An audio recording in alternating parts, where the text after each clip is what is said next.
One of the best players in all of college football is coming back to Champaign. Throw up the X's.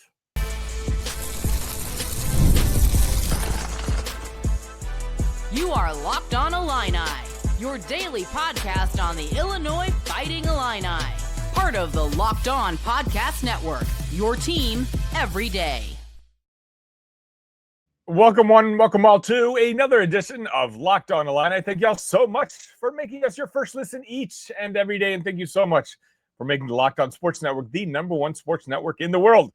Today's episode is brought to you by FanDuel. The college football playoff is here, and FanDuel is the best place to get in on the action all playoff long. So visit FanDuel.com to get your college football playoff profit boosts every game day. My name is Sonny Verma, your host here at Locked On, where I continue to provide you coverage each and every day. Everything you see, everything you hear will be absolutely free of no charge. If you're feeling generous, though, it's Friday. Please hit that like button and make sure you subscribe to the channel. We're getting so close to hitting that 4,000 subscriber mark on YouTube. And by the way, special shout out to my audio downloads people. If you are not listening to this on your favorite audio platform, please do so. If some of you can't watch YouTube on your drive or your commute, just remember, you can find me on Spotify. You can find us on Apple Podcasts, Pocket Casts, whatever it is you use. And make sure you leave a 5-star review. We broke out every record that we possibly can break last week. All right, so let's talk about what's going on in the world of Illini sports. All right, and let's be honest, Illinois football has taken a hit over the last couple, maybe 10 days or so. I'm not going to sit here and sugarcoat it. It's been a rough ride, and at times it feels like the Illini have been on the wrong side of this transfer portal chaos. But Thursday night, Illinois got the kind of news that maybe stops you in your tracks and makes you wonder that, okay, maybe the momentum is starting to swing. And of course, I'm talking about Xavier Scott coming back. And I'm telling you, this isn't just good news. This is a massive win for the Illinois football program. Because when you talk about impact, when you talk about leadership, and when you talk about identity, Xavier Scott is one of those guys who helped define everything that Illinois wants to be defensively. And his return matters even more when you zoom out and really kind of think about the big picture. We know Illinois has lost north of 20 players in this portal. Quite honestly, that's simply the world that we're living in. Go take a look at any of the other Big Ten teams or Power 4 teams. A lot of them are losing about the same amount. But Illinois has also done a strong job retaining some of the pieces that you need to be respectable next year. And in a portal cycle like this, getting a key player to come back can be just as valuable as landing a big name transfer. And because that's exactly what this is. This is a portal win without the portal. Let me try to figure out a simpler way to frame this. Xavier Scott returning feels like Illinois just landed one of the best defensive backs available in the transfer portal, except the Illini didn't have to recruit him away from anybody. They didn't have to necessarily win a bidding war on the open market. They didn't have to gamble on whether he's going to fit in this scheme. Illinois already knows what he is. They already know what he means. And think about it. Xavier Scott has been in Champaign for 4 seasons now. And in his time in the program, he's produced real numbers. Over 39 games, he's put up 137 tackles, 6 interceptions, and has been a huge presence in some of the biggest moments of his career. And we're not just talking about a flashy player. Production, experience, and reliability. A guy who understands what the Big Ten is going to demand every single Saturday. And if we're being honest with each other, we know the 2025 season, well, it wasn't ideal. If you watch the defense, you already know the truth. The secondary got exposed at times. There were moments when Illinois got torched. And while there were multiple reasons for that, it's hard to ignore the biggest one. The defense didn't have Xavier Scott out there anchoring the cornerback room. The 2025 season ended too early for him. He only played in 3 games because of that injury that he had. But even in those games that he was active, 6 tackles, 1.5 tackles for loss, 2 pass breakups. the main point is Illinois felt his absence the second he went down. And this is where also the conversation, if you really think about it, gets kind of big and important, because in a way, this story isn't just about Xavier Scott. The bigger story here is that Illinois is bringing back Xavier Scott and Matthew Bailey and Deuce Clarke. That's a trio. I know we've lost a lot on defense, but I would argue the three best players are actually all returning on the defensive side of the football. Those are the three who matter most to what Illinois is trying to do defensively. And let's also mention that all these players could have taken a different route. All three could have chased the next step, the NFL evaluation, go get paid now route, maybe jump to the next level, or maybe even to another program. But instead, they're back. They're returning to Champaign. They're choosing this staff. They're choosing this program. Think about it. I know there's a lot of animosity towards Aaron Henry, and I think a lot of it is deserved. I, for one, I don't know if I would have brought him back for next season, but seemingly Bret Bielema has made his decision. I know when I made the comments about the defensive lineman leaving a couple episodes ago, there's a lot of mentions in comments saying, hey, well, these guys obviously don't like Aaron Henry. They don't want to be coached by Aaron Henry. I'm not disagreeing with you, but another perspective is Aaron Henry, while being our defensive coordinator, was also the defensive backs coach at one point. Right? That's the room he's the most familiar with. And all of our biggest names, the most impactful names on the defensive side, as I mentioned, Matthew Bailey, Deuce Clarke, and Xavier Scott, those guys chose to come back to this program and to Aaron Henry. And ultimately, in the modern era of college football, that also, if you're going to say the defensive linemen are leaving because of Aaron Henry, well, to me, the only rebuttal I have is, and again, I say rebuttal. It's not like I'm pro or anti Aaron Henry at this point. I've just come to the realization that he's staying. There's nothing we can do about it. But the positive spin on this is the people who work closest with Aaron do want to stay and do believe in him. This doesn't happen if the players don't trust the coaching staff. And this doesn't happen if the players don't truly believe in what's being built. Also, this doesn't happen if the program isn't serious about competing in the market. So yeah, Illinois has portal losses, a lot of them. But Illinois is also showing something that matters just as much. They can and are able to keep their best players in the building. And yes, I know, I've said this multiple times this week. I've said this multiple times this episode. The defensive line is still a giant problem. And I'm not going to sit here and pretend that everything's perfect. Far from it. The defensive line situation right now, as of this recording on Friday, is very concerning. You don't lose that many bodies up front and just shrug it off. Defensive line isn't a position where you can get by with two guys and a prayer. You need a rotation. You need depth. You need size. And not just size. You need Big Ten ready size. And right now, Illinois is facing an obvious reality. There's pressure on Bret Bielema to close hard in the final next couple weeks, now that the transfer portal is going to end sometime on Friday, and bring in reinforcements. That part, 100%, is real.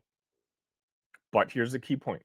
If you're going to survive this defensive line turnover, you can at least have a secondary that can help. And Illinois got exactly that. Because with Xavier Scott coming back, with Matthew Bailey coming back, with Deuce Clarke coming back, Illinois now has the ability to survive a transition up front while it gets figured out. Veteran defensive backs, they buy you time. They can help disguise mistakes. They can prevent explosive plays. They communicate. They can erase problems before they turn into touchdowns. So yes, of course, the defensive line matters, maybe more than any other group on the football field. But keeping these three defenders gives Illinois a foundation to build around. And it raises the floor of this entire defense. And again, the best part is this. It's not just about Xavier Scott returning in isolation. Illinois is building around him. They brought in Deuce Fillmore through the transfer portal, a guy who played nearly I think it was 500 snaps last season. It's not just a depth add. That's a real experienced contributor who can compete right away. Then you look at the guys who are already in the room. Tanner Heckles should be coming back. As I already mentioned, Juice Clarke. Those are players who already know the call. They know the language, and they know what the staff expects. And that could have a bigger impact than some people realize, especially if we had a big turnaround on the defensive backside as well. The secondary isn't just go cover a guy. It's communication. It's leverage, adjustments, checks, and trust. And when you have multiple returning pieces who know the system, it becomes easier to play faster, to play more aggressive, and to force quarterbacks into mistakes. Illinois is building depth and options at corner. And that's not just this year. Illinois has recruited talent at the cornerback position that, quite honestly, could be special. A guy like Nick Hankins in the 2026 class is a high-profile addition, a four-star, top-level prospect. Then we talk about Jaquan Morris, a top junior college corner. More competition, more talent, more bodies. And the picture becomes clear. Illinois is building a cornerback room that hopefully won't just be good enough. They're building a room that can be a strength, which is exactly what you need, not just in the Big Ten Conference, where the margins are brutal and one busted coverage can swing an entire game, but because you need to, because you see deficiencies at other areas of this football team, and you don't want this season to be over before it even starts. This is the stuff that real programs do. In 2026, college football, you can't just recruit well. That's just not enough anymore. You can't just develop guys. That's simply not enough anymore. You have to retain your stars. You have to keep leadership. You have to keep the core. And Illinois is starting to do that. I know we had that rough week where seemingly the entire DL left, but just in the past couple of days, you had Khalil Valentine, arguably your most dynamic offensive weapon, decide he's going to come back to Champaign. And as I mentioned, Thursday, arguably your best player, one of the best players in all of college football, has decided he's returning to Champaign. Illinois is spending aggressively to keep players like Khalil Valentine, Xavier Scott, Juice Clarke in the building. They are playing big boy football. You may just not realize it. That doesn't mean that I'm going to sit here and say Illinois is outspending everybody, but that does mean that Illinois is operating in the same world as the teams that it's trying to beat. And if Illinois is trying to build something real, something sustainable, you can't build it by restarting everything every offseason. You build it by having most of your best players come back. That in itself will set the tone and lead the next group. That's how programs will ultimately remain consistent. Now, one more thing needs to be said because I do keep seeing confusion on this. Friday, of course, is the big day because the transfer portal window will be closing. But what this means is a player can no longer enter after Friday. It does not mean that the portal madness instantly stops. Absolutely not. Players already in the portal can still take visits, still talk to schools, still decide later. It's not like everything locks in the second the clock hits midnight. So Illinois has work to do. Illinois still has decisions that they're waiting on. And Illinois clearly still needs defensive line help. But closing the window does at least stop the bleeding in terms of new names jumping in at the last second. Bottom line, yes, the defensive line concern is real. Yes, the portal losses have been frustrating. And yes, Illinois needs to finish this transfer portal strong. But Xavier Scott is coming back is a massive stabilizer. And when you add it up, Scott, Bailey, Clarke, Illinois is bringing back the three best defenders on the roster. They're bringing back leadership, production, identity, and maybe more than anything else, belief. It sends a message not only to the Big Ten, but to Illini fans too. This program is different than what it used to be. The past does not have to control the mindset anymore. Illinois doesn't have to live in fear of losing every great player. Illinois can keep talent, they can build continuity, and they can grow. That's how you win, and that's how you'll ultimately sustain success. So today is a day to take a breath, enjoy the moment, and recognize what it really is. Illinois just got a star back, and maybe that changes everything. The college football playoff is here, and FanDuel is giving all customers even more ways to get in on the action every single game day of the playoffs. Because right now, every college football playoff game day, FanDuel users get a profit boost waiting for them in the app. Listen, what I love about it is simply I can ride with the favorite, or I can go with the team that I think is controlling the matchup. Or, hey, have some fun. Take a shot on the underdog if, you want to make things a little extra spicy. Then you can apply the profit boost and go after even bigger winnings. And when you win, FanDuel pays out instantly, which is perfect for playoff football. FanDuel is the best place to get in on the action all playoff long. Go visit FanDuel.com to get your college football playoff profit boosts every game day. And welcome back. So Illinois basketball is clearly rolling now. 6 straight wins. You just got a road win at Northwestern. And maybe most importantly, Illinois is starting to look like a team that doesn't need one specific formula to win games. Sometimes it's Keaton Wagler taking over in the second half. Sometimes it's Kylan Boswell being the grown-up in the room. And sometimes it's just the defense all of a sudden suffocating people. And sometimes, like Wednesday night, it's Tomislav Ivisic reminding everyone that when he's right, Illinois has a different ceiling. So now the Illini come back home Saturday morning, and the opponent is Minnesota. And on paper, you're going to take a look at that matchup and be like, hey, Minnesota is solid, but Illinois is better. Just go ahead and handle business. And that is the correct mindset. But the Gophers are the exact kind of team that can make a home crowd uncomfortable if the start is slow. If Illinois gets loose on the perimeter, and if Cade Tyson gets hot early. Because Minnesota has one massive advantage entering this game.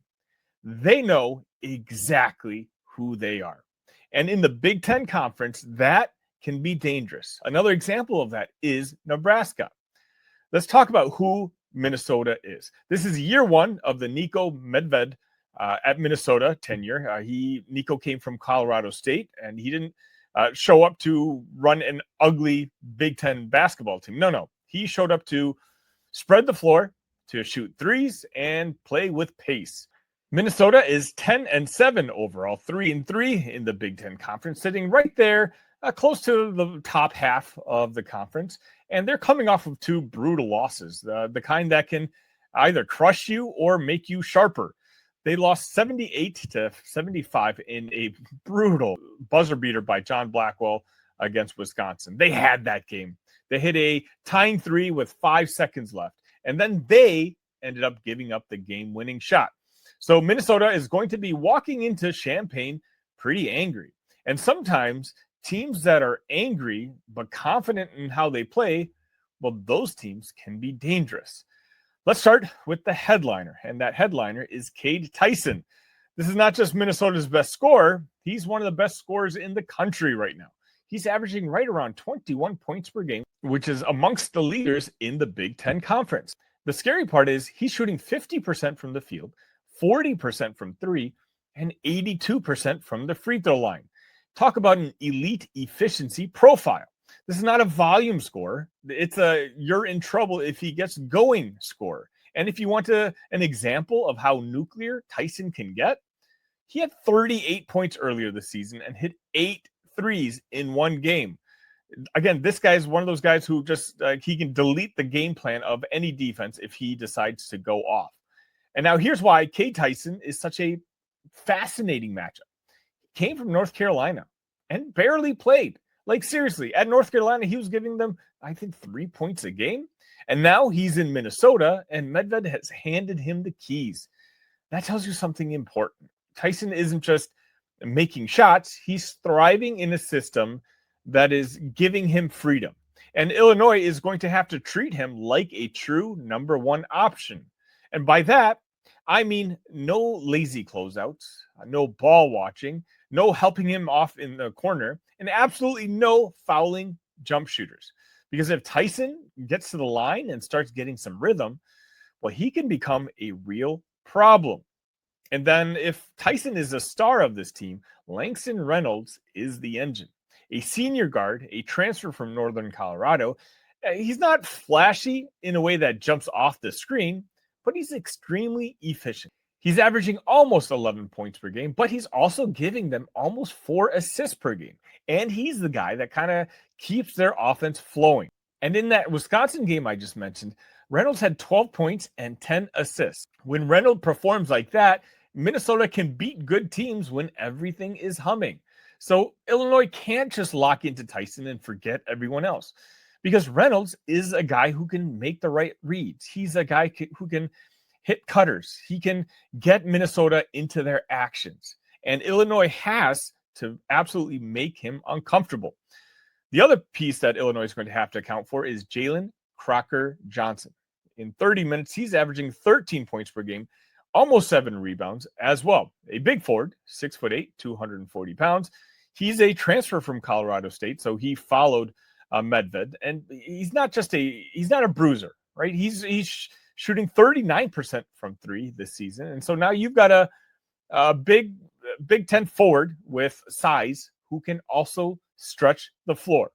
And against Illinois, who loves to play big, well, Illinois also loves to dominate the paint.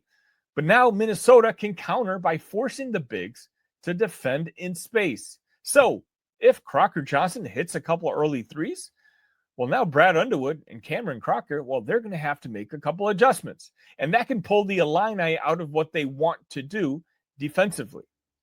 Another player to keep an eye on Minnesota is Isaac Asuma.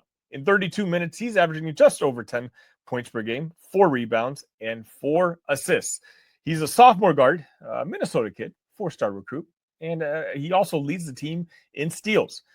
This kid's active, he's aggressive, and he's the type of guy who can create chaos.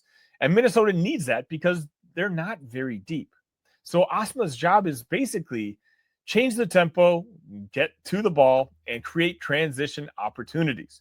Illinois has to be crisp with the ball. No casual passes, no just survive possessions, because Minnesota can absolutely turn those live ball turnovers into quick 3-pointers on the other end. And suddenly, a game that feels calm becomes it's 34-32.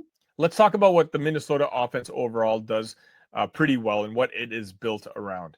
And that is pace, spacing, ball movement, and 3-point shooting. This isn't a slow it down Big Ten slugfest type of system.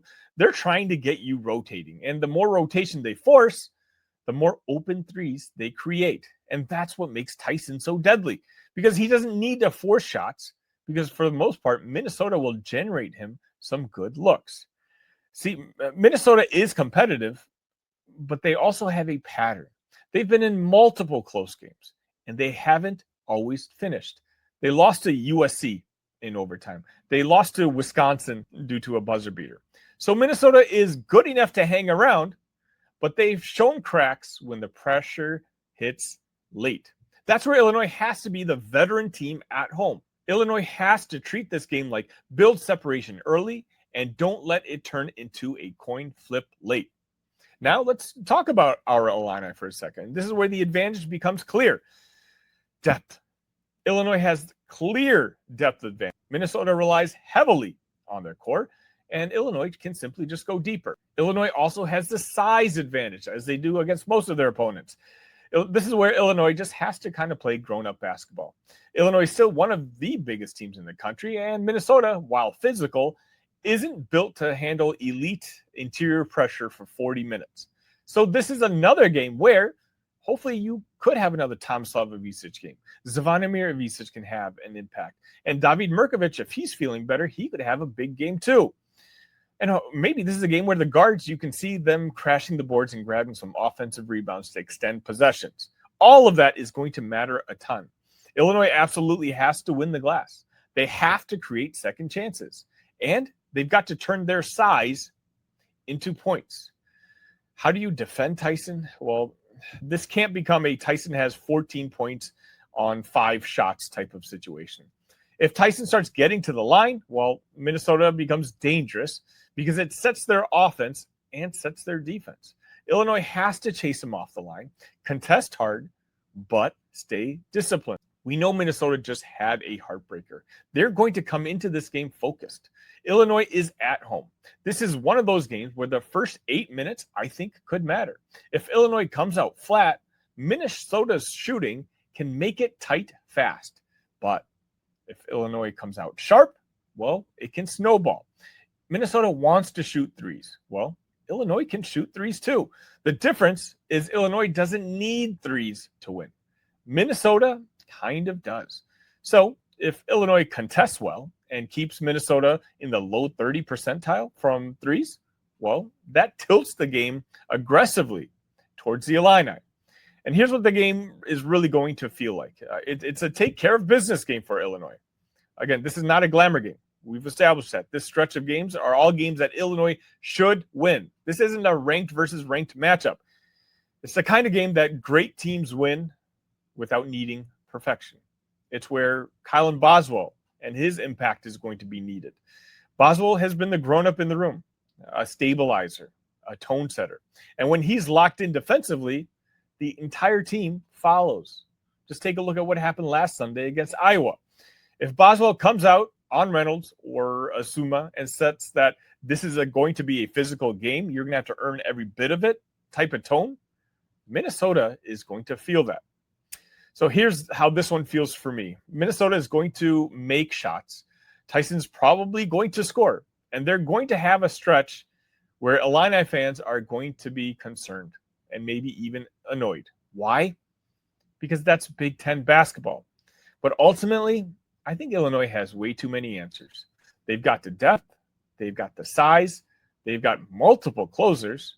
And Illinois has a freshman star who can flip the game in just a couple possessions. And at home, with the chance to keep building momentum, I think Illinois should be able to take care of business.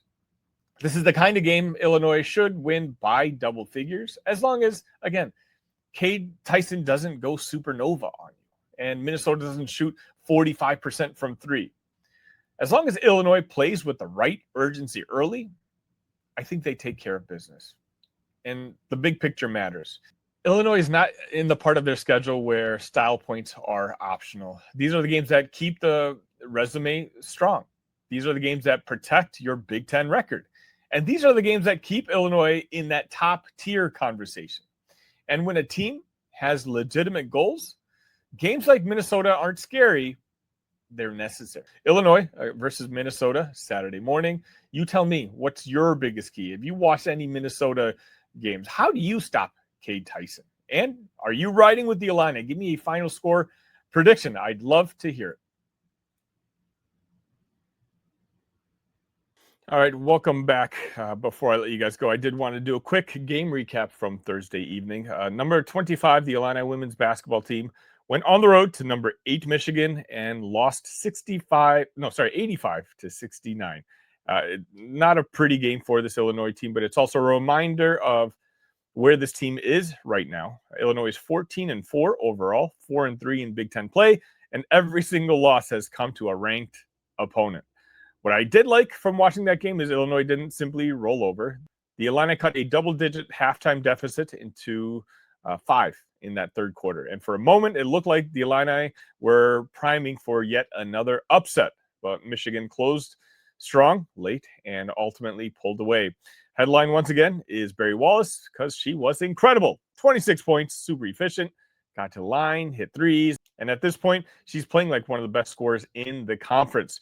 She now has 20 plus in 5 of the last 6 games. Now the focus shifts back home, Northwestern on Sunday at the State Farm Center, and that's a game that Illinois is going to absolutely need to take care of business in. The team is still growing, still fighting, and still very much in the mix. That's going to just about wrap it up for this edition of Locked On. Remember, Saturday, 11 a.m. tip-off, Illinois versus Minnesota at the State Farm Center.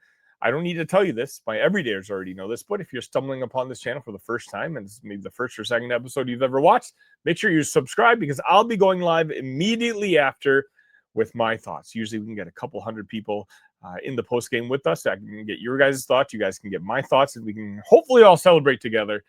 But in the case of an upset, I think Minnesota is 16-point dogs. well, we can all have a therapy session together as well. All right. I'll see you guys Saturday after the game. Until next time, ILL. Love you guys.